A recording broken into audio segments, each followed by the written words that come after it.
years ago, I went to live in Zurich, mainly because I wanted to understand how a city like that functions. You have to really live it to really appreciate it. The trams, all the lines every 7 minutes, the coordination between the different systems, the buses, the trains, the ferries, the cable cars. Everything works to make a seamless system. I've never seen anything quite like it anywhere in the world. Most people, they come from outside, they came by train because you can hardly find a parking space for your car, and we have so good public transport system that you don't need to come with the car from outside. They're sending a message that you are invited or welcome to the city, but your car is not. So we're looking at the numbers now, modes in Zurich. The residential people in Zurich going by tram is 32%. 26% are using their cars or motorbikes, and like 42% is going by foot or by bicycle. 6% of those 42 are bicycles.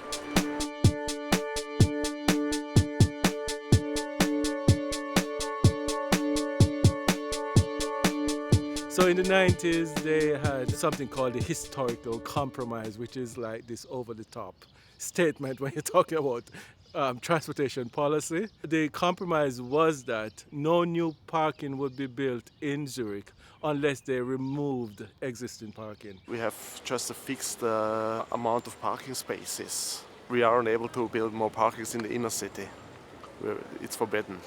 So this is Rennweg, in the heart of the Zurich.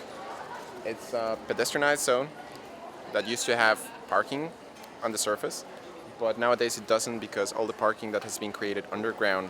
The city has, since the 90s, decided that they will keep their parking fixed, and any new parking places that are created will be removed somewhere else. So there used to be cars here parked, nowadays it's not the case.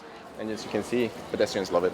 The main street in the city, or the one that is like the equivalent of Fifth Avenue or Times Square in Zurich, the one that the city really identifies with, is Bahnhofstrasse, and that's a street with really a lot of high-end shopping, and it's essentially a transit mall. We're riding Limatke right now. It's a lane for public transport, bicycles and pedestrians mainly, but it's not so long ago. It's about 10 years ago. This was a main route through Zurich for cars. Down there across the river, the road is called Limatke. A few years ago that was a major car road, and they decided to take the cars out. At first they were having a lot of protesting from the shop owners because they were afraid they wouldn't get any customers.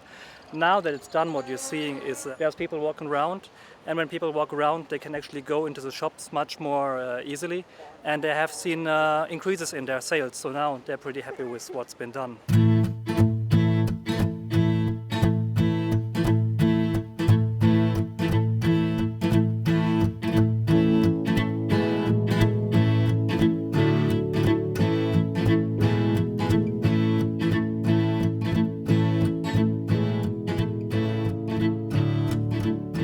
This is one of the older generation trams, however it's a very comfortable vehicle. They keep it very clean, it's very well lit, it has a very good information system. You will see some screens in the front where you can see the connections to the next services.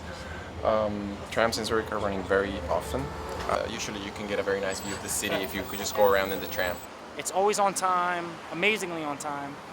It's clean, it's orderly, it's labeled. There's this electronic control system. There's priority at every intersection for the public transport vehicles. Every 5-minute walk away, you'll bump into a transit stop, a tram stop specifically. You have real-time information at every station. You can do your phone calls on the tram, you can do your SMS, your calendar, whatever. It's living in the tram. They have a back section which is like a living room, where if you're in a family group, it's nice to go there. And kids love to sit there. And I love to sit there also. So I get on the tram and I have to race the kids for this back seat. You know, it's just so, everything. They think about a lot of things that makes it work. It's not just about convenience. It's about style. It's about attitude. It's about comfort. This is Polybahn. It's a funicular railway between Central, one of the main public transit stops, the Swiss Federal Institute of Technology, up on the mountain. It's used heavily by students, professors and anyone else who needs to go up there. and it's completely part of the transit system.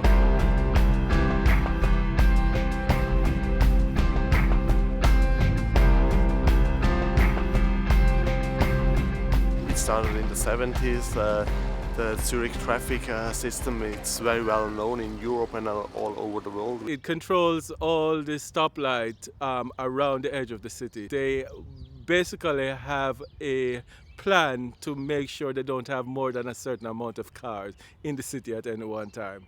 So if there are too many cars, they slow down the entrance of cars into the cities. We have about 4,500 sensors in the street. We stop the cars outside the city on the main roads. They have to wait till it's free spaces in the city.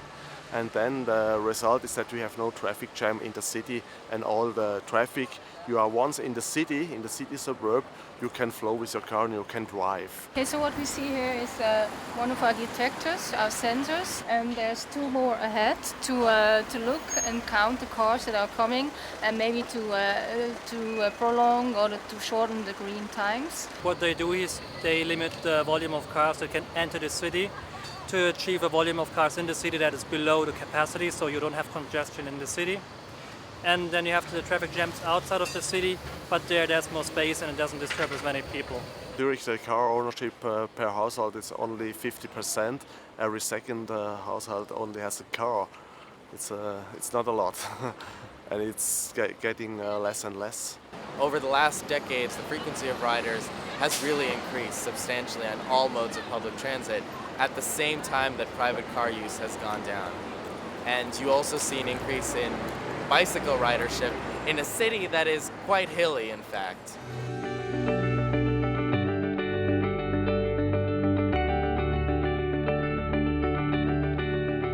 We're looking to double the bicycle percentage in the next 10 years. There's an overall city project that we're doing, and we're trying to improve the infrastructure. It should be safe, and it should be bicycling for everyone, for like mothers with children, for like elderly people, for business people, not only the sporty ones. For the general bicyclist, it's a good place to ride a bike. You don't always have dedicated bike lanes. A lot of times you are merged with traffic.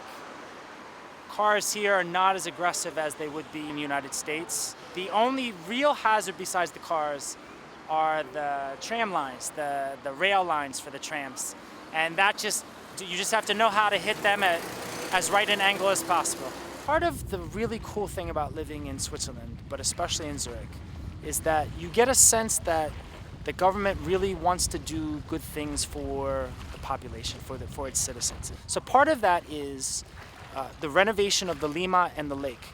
This area was not always like this. In fact, even just 20 years ago, this lake was very polluted. This used to be a railway station and some railway lines that were redeveloped into a space for public use, and it's basically right next to the river. There's infrastructure for people to take sun, to play volleyball. There's a cafe. It's really nice. It's a very trendy spot. It's a place to see and be seen in Zurich during the summer. And it's just wonderful. It's one of the factors that contributes to the livability of the city. Everybody loves Valletta. When you go to Zurich, you really see these policies in action. You see that the streets are quite pleasant, they're well designed, they don't have high curbs, they have lots of seating, they're quiet, and really the only buzz is the buzz of the people. Even though they have such progressive transportation policies overall, they still had a big fight in the 90s about parking. And why that is interesting to me is that it shows just how difficult parking policy is to get right.